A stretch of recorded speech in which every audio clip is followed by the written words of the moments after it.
ওকে, খুবই ইন্টারেস্টিং একটা টপিক নিয়ে আজকে আলোচনা করব।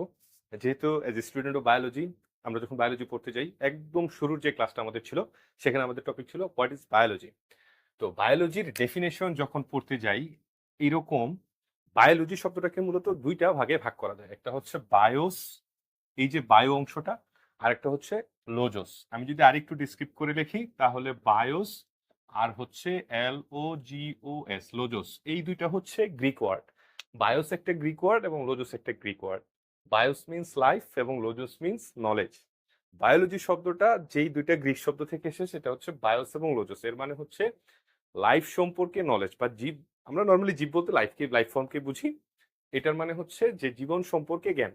ঠিক, আমি যেহেতু একজন জুওলজির স্টুডেন্ট, নামের সাথে আমি সাবজেক্টটা রিলেট করে এই যে পেজ, সেটার নাম দিয়েছি হচ্ছে সার্জিওলজি। অনেকে একটু কনফিউশন হয়ে যায় যে সার্জিওলজি আবার কি। তো এই সার্জিওলজি শব্দটাও দুইটা শব্দ থেকে এসেছে, একটা হচ্ছে সার্চ আর একটা হচ্ছে জিওলজি। সার্চ মানে হচ্ছে আমি নিজে সার্জার, আর জিওলজি মানে হচ্ছে আমার সাবজেক্ট, যেখানে হচ্ছে প্রাণী সম্পর্কে জ্ঞান। তাহলে সার্জিওলজি হচ্ছে মানে সেই প্রাণী সম্পর্কে জ্ঞান যেখানে সার্জার যে জ্ঞানটা প্রোভাইড করবে। খুব ইন্টারেস্টিং। এবং এই নামটা দেখে অনেকে হচ্ছে আমাকে পিন স্টক করে বা হচ্ছে মেসেঞ্জারে খোঁচা দেয়, কমেন্টে উল্টাপাল্টা করে। যাই হোক, সবার মানে কাছে রিকোয়েস্ট থাকবে, এই ইউনিক নামটা নিয়ে কোনো মজা করার দরকার নাই।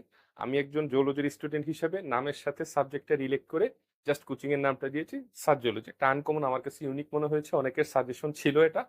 সবাই দোয়া করবেন যাতে এই সার্জিওলজি নিয়ে অনেক দূর যাওয়া যায়, বিশেষ করে বায়োলজির সেক্টরটা, এবং বিশেষ করে যে ভয়টা বায়োলজি নিয়ে, এই ভয়টা যেন কাটানো যায়। ধন্যবাদ।